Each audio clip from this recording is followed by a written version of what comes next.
नमस्कार, आप क्राइम तक देख रहे हैं। बात करते हैं आज जलेबी बाबा की। इसको सज़ा हो गई है। ये ढोंगी बाबा इसको कह सकते हैं। इसको ऐसे बाबा कह सकते हैं जो कि आजकल कई लोग बाबाओं के चक्कर में, सुनील भाई, और उसके चक्कर में कई लोग आबाद हो जाते हैं। जो आबाद होते हैं वो चाहे अपनी मेहनत से हो या उनकी किस्मत ठीक हो, लेकिन वो क्रेडिट बाबा को दे देते हैं कि इनकी दुआ जो है वो लग गई और मैं हो गया। और वो लोग ऐसे लोगों को जो नहीं होते उनको और मोटिवेट करते हैं कि आप भी जाइए, आपका भी कल्याण हो जाएगा। लेकिन सच्चाई हमने देखी, चाहे बाबा राम रहीम हो, भी हमने देखा कैसे मुकदमे में फंसे, आसाराम बापू फंसे। अब बाबा जो है ये जलेबी बाबा। क्यों है जलेबी बाबा इनका नाम, सुनील भाई? असल में पहले क्या था कि आज से 10 साल पहले ये जलेबी बेचा करते थे। ये कुछ नहीं थे, पंजाब के मनसा का रहने वाला है। पहले नाम इसका अमरवीर था, ठीक है। तो ये पूरा मामला है, ये अपना जो हरियाणा है उसके टोहना इलाके का। तो पहले पंजाब के मनसा से टोहना में आता है और वहाँ पे 10 साल तक ये जलेबी बेचता है। तो इसकी जलेबी बड़ी फेमस हो जाती है, बड़ी अच्छी क्वालिटी की रहती है। तो फिर अपना कारोबार बढ़ाता है। उसी दौरान इसका क्या होता है, किसी तांत्रिक से मुलाकात होती है और मुलाकात के बाद ये जो है पूरा का पूरा उसको कुछ सम्मोहन, एक टाइप ऑफ, देखिए कहने के लिए सम्मोहन होता है लेकिन ऐसा कुछ होता नहीं है, ठीक ना। कोई विद्या ऐसी नहीं होती है। वो एक पाउडर होता है, कई बार उससे किया जाता है, ठीक ना। और कई बार वो नशीला पदार्थ कुछ खिला करके तमाम चीज़ें होती हैं। खैर वो भी पूरा बताएंगे हम। लेकिन वो इस तरीके से करके वो जलेबी चूँकि बेचा करता था 10 साल तक, फिर वो बाबा बन जाता है, इसलिए उसका नाम जलेबी बाबा बन जाता है। और वो तंत्र मंत्र थोड़ा बहुत सीखने के बाद एक मंदिर बनवाता है और मंदिर में ही रहने लगता है। और इसके बाद जाहिर सी बात है लोग आने लगते हैं। और किसी का, जैसे आपने बताया ना, किसी का भला हो गया। होता क्या है कि अब लोग, हर कोई किसी न किसी समस्या से है, ठीक ना। हम लोग जिसकी बात करते हैं कि लोग एक साइकोलॉजिस्ट के पास नहीं जाते हैं, उनको लगता है कि कोई हमारी बात सुन ले, अच्छे से सुन ले और प्यार से बातें करते, नहीं बेटा तुम्हारा बहुत अच्छा होगा, भला होगा। तो लोगों को लगता है कि वाकई ये बाबा हैं, इन्हीं की वजह से हुआ है, इन्हीं की वजह से हुआ है। लोग ऐसा मानने लगते हैं, ठीक ना। ऐसा कुछ होता नहीं है, ठीक है। लेकिन अब इसके चक्कर पड़े और ये क्या करते थे कि ये इस जो जलेबी बाबा है, इस पर 100 से ज़्यादा लड़कियों से रेप के आरोप हैं और इसने किए भी हैं। और 120 से ज़्यादा इसके पास अश्लील वीडियो भी रहते हैं। दरअसल करता क्या था, इसका तरीका क्या होता था कि जो मंदिर था उसके नीचे एक तहखाना बना रखा था और वहाँ पे जब लड़कियाँ, महिलाएं आती थी इनसे आशीर्वाद लेने या जो भी चीज़ें करने, तो उनको प्रसाद में या फिर चाय पिलाता था, उसमें अफीम मिला देता था। वो मिलाने के बाद वो दे देता था इनको और वो लड़कियाँ फिर बेहोशी की हालत में चली जाती थी। बेहोशी की हालत में ले जाने के बाद तहखाने में उनके साथ गलत वही यौन शोषण करता था, उनका रेप करता था और खुद से मोबाइल से वीडियो बना लेता था। अब वीडियो बनाने एक तरह, हाँ, और वीडियो के बाद वो ब्लैकमेल करना है कि भाई ये देखो तुम्हारा वीडियो बना हुआ है, तुम्हें पुलिस के पास नहीं जाना, अपने परिवार। अब कोई भी लड़की एक तो बाबा भरोसा करके आई है और कैसे जाती पुलिस के पास, या अपने परिवार में भी नहीं बताती थी, इसलिए इसका राज बना रहा।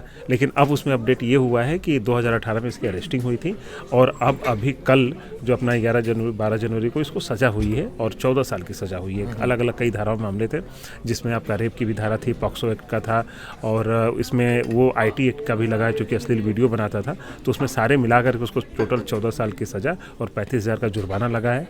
इस पर एक आर्म्स एक्ट का भी एक मुकदमा था, लेकिन उससे उसको बरी कर दिया गया है। यानी कि ये जो बाबा था, हथियार चलिए बरी हो गया, अलग बात है, लेकिन पुलिस का कहना था कि हथियार भी मिला है इसके पास। ये अश्लील वीडियो देखता था, बनाता था, इसके बाद ये रेप करता था और एक तरह से कहा जाए कि ब्लैकमेलिंग का भी धंधा था। यानी सारे धंधे जो एक तरह से कहा जाए कि सब अवैध धंधे वो ये करता था बाबा।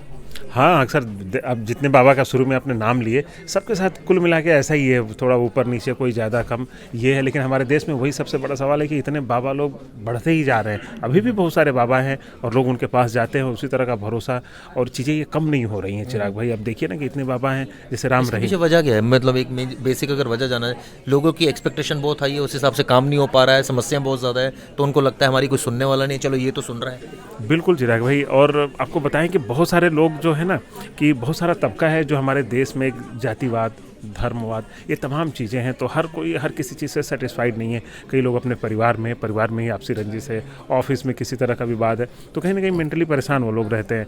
तो उनको लगता है कि कहीं पे हम गए, पता चला कि वो बाबा हैं। जैसे एक बाबा थे, किसी का बच्चा नहीं होता था तो वो बच्चा करा देते थे। अब सोचिए कि ऑब्वियसली कैसे संभव है कि भाई शादीशुदा कोई महिला है, उसको बच्चा नहीं हो रहा, तो बाबा ऐसा कुछ जादू मंत्र कर देंगे। वो आपने रीवा वाला सुना ही था कि वो बच्चे करा देते थे। पता चलता है कि वो बच्चे क्या कराते थे, वही यही काम करते थे। वो उनको नशीला कुछ दे देते थे, चाय या प्रसाद के नाम पर, और बेहोश हो जाती थी, उनके साथ रेप करते थे। उसी में से किसी का बच्चा हो गया तो ये होता था कि उनके बच्चे हो गए। तो वो भी एक तरह से परेशान है, परिवार के लोग भी सपोर्ट का अच्छा नहीं हो सकता है। तो किसी को ये फ़ायदा हो गया तो लोग कहते हैं कि चलो जी बाबा के पास चलते हैं। यही सेम केस इसमें भी है, वो गए तो बाबा वो थोड़ा सा प्यार से, देखिए ये लोग, इनका तरीका क्या होता है चिराग भाई, कि ये लोग कहते हैं कि मतलब आपको पॉजिटिव चीज़ें बताएंगे, इतनी पॉजिटिव बताएंगे, आपकी तमाम कमियां आपकी देखेंगे, लेकिन कमियों पे फोकस ही नहीं करेंगे। अरे बच्चा कुछ परेशानी ज़रूर है, लेकिन अब देखो तुम्हारे साथ ऐसा हो जाएगा। और उससे ना जनरल बातें करते हैं कि तुम्हें कभी कुछ परेशानी हुई थी 4 साल पहले, 2 साल पहले, तुम वहाँ से वहाँ जा रहे थे, तो आदमी वो सोच लेता है कि हाँ यार ऐसा तो कुछ हुआ था, ठीक ना। अब तुम्हारे घर में 3-4 लोग हैं, उनसे किसी से तुम्हारा कुछ दिन पहले तुम्हारी कहासुनी हो गई थी, वो तुम्हारे ऊपर ना साजिश रचते हैं तुम्हारे खिलाफ, लेकिन अब ऐसा करोगे तो कोई ना कोई कुछ ना कुछ ऐसी चीज़ें रहती हैं।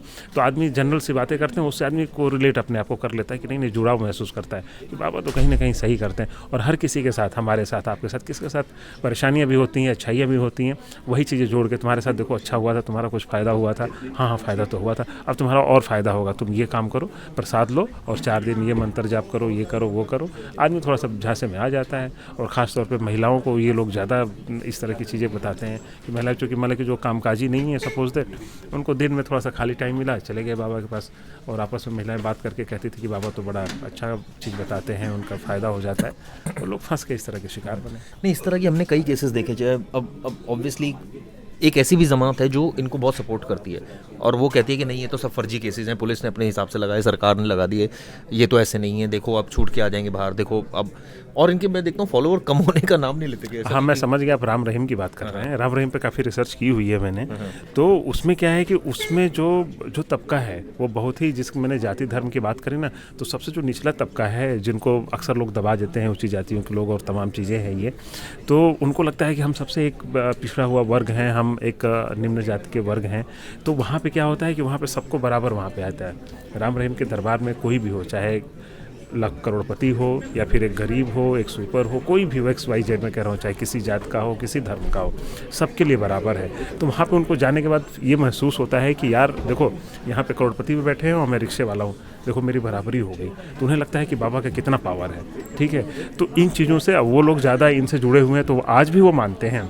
मैं अभी बता रहा हूँ कि जब से राम रहीम जेल में गए हुए हैं तब से उसके बाद भी कुछ समय के लिए तो कम हुए थे, लेकिन अब उसी तरह के उनके फॉलोअर्स हैं, उसी तरह के लोग वहाँ पे जाते हैं डेरे पे और उसी तरह की चीज़ें मानते हैं। ये इस तरह के लोग कहने वाले ये भी बोलते हैं कि आपको क्या पता, आप तो कुछ बुराइयां ही करते हो, मीडिया का तो काम है बुराई करना, हमारा फायदा होगा हम बताएंगे ना, हमारा क्या फायदा। वो बिल्कुल चमत्कारिक बाबा कहते हैं और ये सारी चीज़ें। और अभी भी वो ये कहते हैं कि बाबा भी अपनी मर्जी से जेल में गए हैं और अपनी मर्जी से जेल में आएंगे। और आपको याद है कि अभी फरलो और जितने पैरोल पे वो 40-40 दिनों के लिए बाहर आए, तो उसको लोग यही कहते हैं चमत्कार कि अब इनको टेक्निकल चीज़ें नहीं पता है कि भाई फरलो पे किस वजह से आए, क्या सेटिंग हुई क्या नहीं हुई, उस पर फोकस ना करके देखो बाबा ने कहा था ना हम आएंगे, और देखो 40-40 दिन करके 120 दिन तो ऐसे ही आ गए, वो 60-70 दिन तो ऐसे ही साल भर में आ गए। तो ऐसे लोगों से आप रहिए सचेत, क्योंकि ये लोग आपको आपकी साइकोलॉजी पर भी इफेक्ट डाल सकते हैं। मेहनत के आगे कोई मेहनत का तोड़ नहीं है, मेहनत ही करनी पड़ेगी। एट द एंड अगर आप मेहनत करेंगे, एक्सपेक्टेशन रखिए, कोई बुराई नहीं है, मेहनत भी जमकर कीजिए। अगर बड़ी एक्सपेक्टेशन तो बड़ी मेहनत कीजिए। ये वीडियो किस लिए की जरूर बताइएगा। Thank you.